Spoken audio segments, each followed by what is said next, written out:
Hello everybody and welcome back to Esports Talk. My name is Caleb and today we are talking about one of the biggest acquisitions in gaming history as Microsoft has announced that they are going to be buying Activision Blizzard for $68.7 billion. The implications of this, much like the price tag, are absolutely massive. So let's dive into this, take a look at what we know so far, and discuss the implications moving forward because this is going to be huge. As announced by Phil Spencer, CEO of Microsoft Gaming, the transaction is set to close by fiscal year 2023. He states, until this transaction closes, Activision Blizzard and Microsoft Gaming will continue to operate independently. Once the deal is complete, the Activision Blizzard business will report to me as CEO, Microsoft Gaming. Microsoft will gain a hefty list of IPs and studios in the deal, scooping up everything from Blizzard Entertainment, King, and Raven Software to their respective properties like Diablo, Candy Crush, and Call of Duty. The massive catalog of games being acquired will be used to bolster the list of titles offered through Xbox and PC Game Pass and to provide more options for their cloud gaming plans. There's also a big emphasis on mobile gaming, which Activision Blizzard has invested a lot in past years. A lot of their IPs are doing very well on mobile. They've been catering to this market for some time, and Microsoft is looking to take a big bite out of that corner of the gaming industry in the future. A post to Microsoft News states, mobile gaming is the largest segment in gaming, with nearly 95% of all players globally enjoying games on mobile.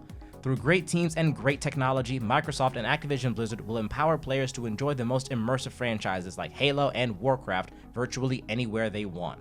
This shoots to the absolute top of the list of Microsoft's biggest buys, spending more money on this than they spent on Skype, LinkedIn, ZeniMax, and Nuance combined, the previous top 4 purchases. And of course, while this brings a huge list of potential benefits, there are still some potential road bumps along the way that might trip things up to the point we might not even really see this deal go through.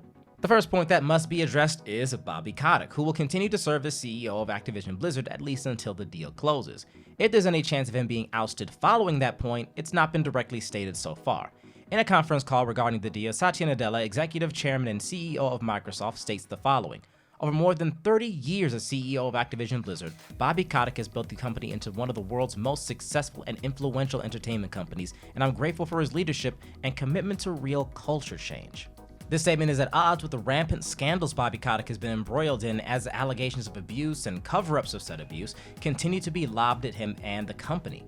Alex of GamesBiz.uk shares the following data from Activision Blizzard, showing a hefty payout is in the cards for Kotick if he is ousted from the company, less so if it's for cause. This may give Microsoft additional incentive to investigate, as they certainly will already have reason to clean house and demonstrate better leadership if they're to ensure their investment is not plagued by more controversy.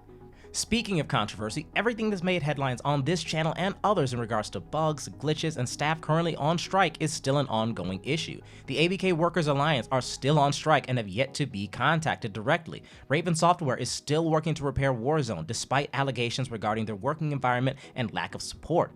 These are all problems that in a year's time will be Microsoft's problems. Lastly, it's important to keep in mind that this deal has not gotten past the government yet.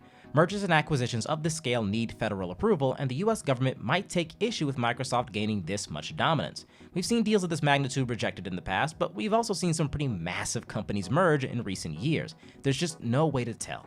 Overall, this story contains so many multitudes, we'll probably be seeing stories about it for the months and months to come. Keep in mind that the fiscal year 2023 ends June of next year, meaning we're not very far at all from when this is meant to close. Until then, all we can do is wait, but while we're waiting, please do leave a comment down below in regards to how you feel about this situation. Waking up to this headline was a trip for me. How about y'all? Are you excited by the prospect of Activision Blizzard being brought under the umbrella of this massive company, or are you worried that something terribly wrong might arise from this? Are you looking forward to seeing Microsoft potentially clean up Activision Blizzard's act, or do you think some of the problems we've been discussing, some of the worries that both customers and employees of Activision Blizzard have been hoping will be addressed, might unfortunately be swept under the rug in this massive combination of companies? How is this going to affect the various IPs that are going to be offered? Things being offered via Game Pass could be great for a lot of these games' player bases, but who knows what other complications could arise from teams being mixed up, split up, having their attention redirected to different projects. There are so many things with all these developers, all these IPs being tossed into the wind, and who knows where things are going to land. But again, let us know if you have any thoughts on the matter down in the comment section down below. And if there's anything, absolutely anything groundbreaking on this, and God knows there will be. We will be there to give you the updates, but until then, thank you so much for joining us once again. We have a lot to look into, so keep an eye on this space. Subscribe for more updates on this and many other things related to esports, and we will talk to you next time.